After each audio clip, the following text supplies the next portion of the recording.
Weekend આવે એટલે નવું નવું ખાવાનું મન થાય. આજે આપણે બનાવવાના છીએ એકદમ હેલ્ધી, ટેસ્ટી અને થોડી ખાસ એવી રેસિપી બેક્ડ સ્પિનેચ રાઈસ. શું તમે ક્યારેય ખાધા છે અને આ ડીશ ક્યાંની છે એ મને કમેન્ટમાં જરૂરથી કહેજો. પાલકની પોષકતા, ચોખાનો નરમ સ્વાદ અને ચીઝી ક્રીમી ટચ એક જ ડીશમાં બધું જ. લંચ બોક્સ માટે હોય કે ડિનર માટે આ રેસિપી બાળકોથી લઈ મોટા બધાને બહુ જ ભાવશે.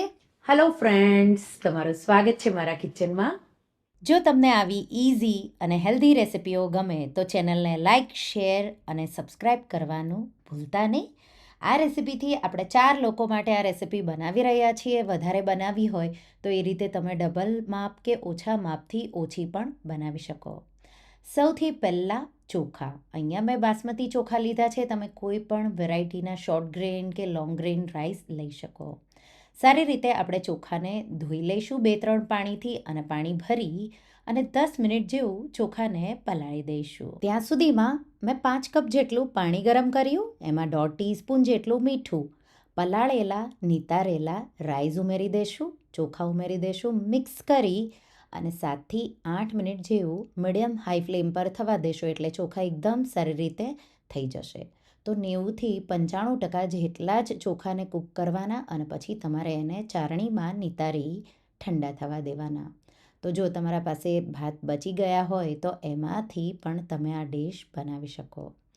હવે બીજી તૈયારીઓમાં જે પણ વેજીટેબલ તમારા પાસે અવેલેબલ હોય, તો માત્ર કેપ્સિકમ અને મકાઈ હોય તો પણ તમે આ રેસિપી બનાવી શકો. તો વેજીટેબલ બધા મેં રેડી કર્યા.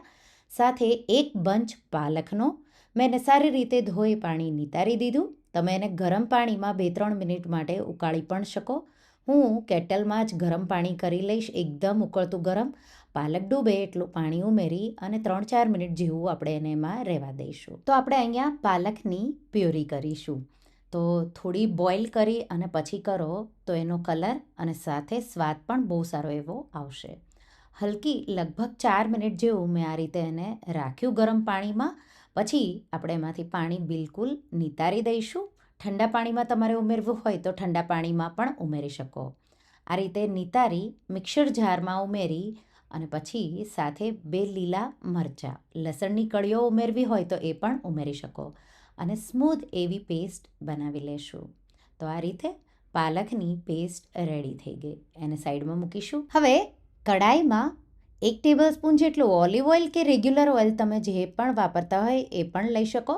1/2 ટેબલસ્પૂન જેટલું બટર, સાથે એમાં 2 ટીસ્પૂન જેટલું ઝીણું ઝીણું ચોપ કરેલું લસણ ઉમેરી હલકું આપણે એને સાતળી લઈશું. તો 1 મિનિટ જેવું સ્લો ટુ મીડિયમ ફ્લેમ પર સાતળી લેવાનું. કચાશ નીકળી જાય ત્યાં સુધી થવા દેવાનું. અહીંયા મેં 1/4 કપ જેટલા મકાઈના દાણા અને 1/4 કપ જેટલી બ્રોકલી સાથે 1/4 કપ જેટલા ગાજર ઉમેરી દીધા. મકાઈ અને બ્રોકલીને થોડી વાર માટે ગરમ પાણીમાં મેં ઉકાળી લીધા હતા, પછી ઉમેર્યા અને સારી રીતે 2 મિનિટ જેવું સાતળીશું. પછી એમાં બેલ પેપર, તમારા પાસે જો એકલું ગ્રીન કેપ્સિકમ હોય તો એ માત્ર મકાઈના દાણા સાથે પણ તમે બનાવી શકો. જે પણ વેજીટેબલ હોય એ લઈને બનાવી શકો. મિક્સ કરી 3-1 મિનિટ જેવું મેં સાતળ્યું. પછી આપણે એમાં 1 ટીસ્પૂન જેટલું મીઠું ઉમેરી દઈશું અને એકદમ સારી રીતે સાતળી લઈશું. આ રીતે સારી રીતે સતળાઈ જાય એટલે આપણે એને એક પ્લેટમાં કાઢી લઈશું. હવે વ્હાઈટ સોસ બનાવીશું. એના માટે 1/2 tablespoon olive oil, 1/2 tablespoon butter ઉમેરીશું. હલકું એને ગરમ કરી અને એમાં આપણે 3 ટેબલસ્પૂન જેટલો ઘઉંનો લોટ ઉમેરી દઈશું. અહીંયા મેંદો પણ વાપરી શકો. આપણે ઘરે બનાવીએ તો આપણા રીતે થોડું તમે હેલ્ધી રીતે પણ બનાવી શકો. એકદમ સારી રીતે તમારે એને સુગંધ આવે ત્યાં સુધી સાતળી લેવાનો. તો શીરો બનાવીએ એવી સુગંધ આવે ત્યાં સુધી મેં એને શેક્યો. પછી આપણે એમાં 2 કપ દૂધ, તો મેં દૂધ ઉકાળી અને જે ઠંડુ દૂધ હતું એ જ ઉમેર્યું છે. મિક્સ કરીશું. થોડી જ વારમાં આ રીતે તમે એને ગરમ કરી થવા દેશો એટલે દૂધ છે એ થીક થવા લાગશે. તો લગભગ 4-5 મિનિટ જેવું આપણે એને થવા દઈશું. આ રીતે દૂધમાં એક ઉભરો આવી જાય અને પછી તમારે એમાં ચીઝ ઉમેરી દેવાનું છે. તો અહીંયા હું પ્રોસેસ ચીઝ સાથે સાથે મોઝરેલા ચીઝ, અહીંયા ચેડાર ચીઝ પણ હોય તો જે પણ તમારા પાસે ચીઝ હોય એ અને તમારે ઓછું વધુ કેટલું તમારે ફેટવાળું બનાવવું એ રીતે તમે ચીઝનું પ્રમાણ અહીંયા ઉમેરી શકો. મિક્સ કરીશું અને એકદમ સારી રીતે આપણે એને થીક સોસ થઈ જાય એટલે આપણે એમાં વેજીટેબલ જે સાતળ્યા એ ઉમેરી દઈશું. મેં આ રેસિપીમાં ડુંગળી નથી વાપરી, તમે ડુંગળી પણ વાપરી શકો. 1 ટીસ્પૂન જેટલો મરી પાવડર, થોડું મીઠું મેં બેલેન્સ કર્યું, 1 ટીસ્પૂન જેટલા ચીલી ફ્લેક્સ અને 1 ટીસ્પૂન જેટલું ઇટાલિયન સિઝનિંગ કે પછી તમે ઓરેગાનો પણ ઉમેરી શકો. મિક્સ કરીશું એકદમ સારી રીતે. અહીંયા લીલા મરચાં, ચીલી ફ્લેક્સ અને મરી પાવડર બધું તમારે ધ્યાન રાખીને ઉમેરવાનું. જો ઘરમાં નાના બાળકો હોય ઓછું કે સ્કીપ પણ કરી શકો. તો સોસ આપણો વ્હાઈટ સોસ રેડી છે. એને આપણે થોડી વાર રેસ્ટ થવા દેશું તો પણ એ થીક થશે. એટલે તમારે એને આવો થીક થાય એટલે ગેસની આંચ બંધ કરી અને સાઈડમાં મૂકી દેવાનો. હવે આપણે પાલક રાઈસ બનાવીશું. એના માટે કડાઈમાં અડધો ટેબલ સ્પૂન તેલ, અડધો ટેબલ સ્પૂન બટર અને 2 થી 3 ટીસ્પૂન જેટલું ઝીણું ઝીણું ચોપ કરેલું લસણ ઉમેરી સારી રીતે લસણને સાતળી લઈશું. લસણની કચાશ દૂર થાય ત્યાં સુધી મેં સાતળી લીધું. હવે આપણે એમાં પાલકની પ્યુરી જે કરી એ ઉમેરી દઈશું. સાથે મીઠું પણ ઉમેરી દઈશું બેલેન્સ કરવા માટે. રાઈસમાં ઓલરેડી છે તો એ રીતે ઉમેરવાનું અને હલકું પાલકની ગ્રેવીને થોડી ડ્રાય થાય ત્યાં સુધી થવા દેવાની. તો જ્યારે પાલકની પ્યુરી કરો ત્યારે પાણીનો ભાગ એમાં ન હોય, નીચોવી અને પછી જ તમારે પાલકની પ્યુરી કરી લેવાની. આ રીતે સારી રીતે સતળાઈ જાય એટલે રાઈસ જે આપણે કૂક કર્યા છે એ બધા જ ઉમેરી દઈશું અને એકદમ સારી રીતે હળવા હાથે તમારે એને એકદમ એકસરખું મિક્સ કરી દેવાનું છે. મિક્સ કરી અને આ રીતે કડાઈમાં સેટ કરી દઈશું. એના પર જે આપણે વ્હાઈટ સોસ બનાવ્યો છે ચીઝવાળો, વેજીટેબલવાળો, એ બધો જ આ રીતે પાથરી દઈશું. એકદમ એકસરખું આ રીતે લેવલ કરી લેવાનું અને ઉપર ચીઝ.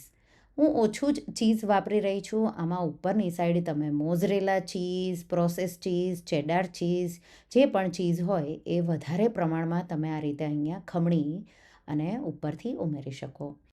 તો મેં 3 ટેબલ સ્પૂન જેટલું ચીઝ આ રીતે 2 ખમણી અને પછી આ રીતે એને ફેલાવી દીધા. ઉપરથી થોડું ઇટાલિયન સિઝનિંગ કે પછી ઓરેગાનો અને ચીલી ફ્લેક્સથી આ રીતે એને ગાર્નિશ કરીશું અને આપણે એને ઢાંકી થોડી વાર માટે તો 2-3 મિનિટ જેવું થવા દેવાનું. 2-3 મિનિટ જેવું થાય પછી આપણે એને ખોલી અને એકવાર ચેક કરીશું. તો જે ગ્રેવી છે, રાઈસ છે એ બધું એકસરખું સેટ થઈ જશે. ઉપર થોડું ગાર્નિશિંગ તમારે જો કરવું હોય તો આ રીતે જે સાતળેલા વેજીટેબલ હતા એ પહેલાં મેં થોડા કાઢી લીધા હતા. એનાથી આપણે ઉપરથી આ રીતે એને ગાર્નિશ કરીશું.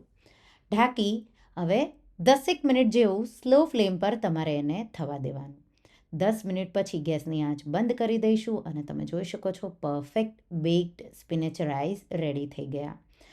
આ જ રાઈસ તમે ઓવનમાં પણ બનાવી શકો, પણ કડાઈમાં બહુ સરળ રીતે, ઇઝી રીતે અને ઝટપટ બની જાય. ઓવન પ્રીહીટ કરવાનો પણ કોઈ પ્રોબ્લેમ ન રહે. આ રીત મને બહુ સરળ એવી લાગે તો મેં આમાં જ બનાવ્યું છે. તો જ્યારે સર્વ કરો ત્યારે નીચેથી રાઈસ અને ઉપરની જે ગ્રેવી છે એ આ રીતે કમ્બાઈન કરી તમારે તાવીથાના મદદથી લેવાનું અને આ રીતે સર્વ કરવાનું. કોઈ પણ સાલડ સાથે બહુ ટેસ્ટી એવી લાગે છે. તો રેસ્ટોરન્ટ કે કાફેમાં મોંઘી મળતી ડીશ ઘરે બહુ સરળ રીતે અને ઘરની જ સામગ્રીઓથી બની જાય એવી વીકેન્ડમાં આ બેક સ્પિનેચ રાઈસની રેસિપી ટ્રાય કરજો અને મને કહેજો કે તમને આ એકદમ નવી ટેસ્ટી એવી રેસિપી કેવી લાગી. તો તમને આ રેસિપી કેવી લાગી મને કમેન્ટમાં જરૂરથી જણાવજો. અને હા, જો રેસિપી ગમી હોય તો વિડીયોને લાઇક કરજો, શેર કરજો અને મારા ચેનલને સબસ્ક્રાઈબ કરજો. અને આવી જ નવી રેસિપીઓ માટે તમે બેલ આઇકોન બટનને પ્રેસ કરજો.